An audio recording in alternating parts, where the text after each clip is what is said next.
Hey, how's it going? Yesterday I did my masterclass, which is how to have your holiday cake and eat it too.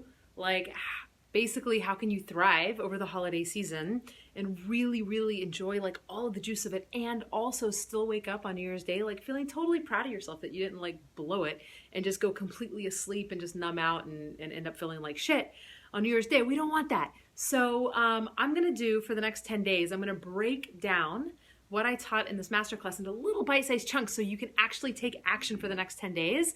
Super powerful. It'll totally set you up for this year. So the very first thing is we're going to start with the absolute kind of like high level, superficial pieces, so to speak. And then we're going to continue to go deeper and deeper and deeper so you can understand the blocks that maybe hold you back. And then you can actually learn tricks and strategies and tips that will like real things that get you to have a level of healing so that way you don't just numb out all the time. So the very first thing though is that we have, this time of the year, lots of stress, lots of anxiety, lots of candy, lots of cupcakes, lots of sugar, lots of Christmas food, lots of cake, lots of drinking, lots of parties, lots of obligations, lots of emotions, lots of family, lots of crazy. And it can really feel overwhelming for so many people. So if your go-to is whenever you're stressed out that you like stress eat or mindlessly eat or just like go numb or whatever, then it tends to be a hard time of the year for you. I know it has been in the past for me, for sure. We'll see what happens this year. Usually I'm pretty good though. We'll see. You never know. Sometimes stuff can creep back up on you. But I'll tell you, from a physical standpoint, we can have physical cravings where we're literally physically craving certain foods and we can't even think straight. When you're like just obsessed about food, can't even think about anything else? It's like the worst place to be. I hate it. Like you're thinking about dessert while you're still eating breakfast sometimes. And it doesn't feel good, especially if you're eating a lot of junk food. And the holiday season is ripe with tons and tons of junk food. So you literally can have physical cravings and it can feel very like addictive. And so I'll give you a couple of examples. Like if you were going to go to a coca plant and then take a coca leaf and just take the leaf and put it in your mouth and chew on it, you would probably get a little numb right around your mouth. And then you would feel a little high like you had like 2 cups of coffee or something. But if you take that same coca leaf and you highly refine it, you turn it into this white powdery thing and it turns into cocaine, which is one of the most addictive substances you can put in your body. Poppy seeds are the same thing. Poppy seeds, no big deal. You put them on your bagel, right? And then all of a sudden, if you process them, highly refine them and turn them into a sap, you've got heroin, right? Kind of the exact same situation when we're talking about sugar cane, right? If you just take a piece of sugar cane and you chew on it, it'll feel sweet in your body. Doesn't have that big of an effect. But as soon as you take it and you make it highly, highly refined, it's going to affect your biochemistry. It's going to literally set off the same parts of your brain that if you were going to like have cocaine or drink alcohol or I don't know about heroin, but I'm guessing probably the same things because it's so highly addictive. So what do we do to make that go away? Well, first and foremost, this time of the year is filled with all this type of junk food that makes us feel physically addicted to foods. And so one of the best things you can do is abstain for a while, is to just get all the junk food out, right? So when you know you're going into a season where it's just filled with junk food, if you go in feeling healthy from a physical standpoint, like your biochemistry is working the way that it needs to be, so your insulin isn't getting jacked up and going all the way down, where you're just not putting junk in your body. If you give yourself a little break, even if it's just a day, try one day, see how that goes for you. If a day doesn't go good, try 3 days. Give that a time. I am going to be taking my clients through it starting the day after Halloween on November 1st. And we're either going to do 7 days or we're going to do 14 days or we're going to do 21 days, which gets us right up to Thanksgiving.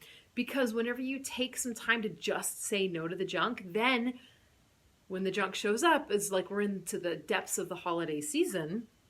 Now all of a sudden you have more ability to choose. You have more fortitude inside of you to be like, I don't really need that, or maybe I will have a bite, and you don't feel like it's going to totally knock you off course. Okay, so that is the first kind of tip. This is the first piece of this 10 days, and we're going to go deeper and deeper.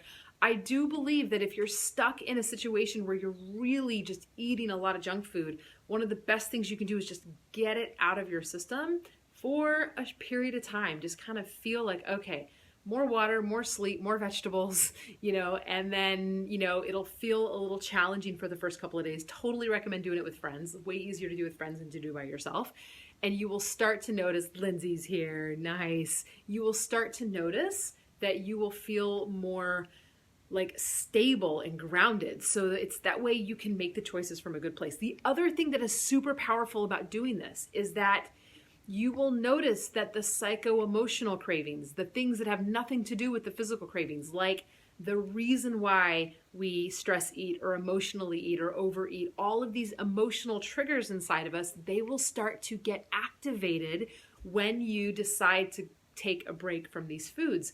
And some people are like, oh my God, this is the worst ever. But actually, it's the best ever if you're working with somebody like me, because then we can walk through all of these psycho-emotional triggers and start to peel back the layers of what's really underneath you that's making you want to eat something when you're not even hungry or you're not even physically craving it. So we're going to dig into that stuff tomorrow because it's super, super powerful. Lindsay says it's so true. Accountability. Yeah, definitely don't do it alone, Lindsay. Like, do it with all of us. Get inside of our Unleashed group. So if you're watching this and you want to be a part of this in a little bit bigger way, I'll be going through this inside of my Unleashed group. You can get there from my Facebook business page. And yeah, welcome to the 10-day countdown before the very first big sugar fest, which in some people's family, especially if you have kids, you probably already have the Halloween candy in the house.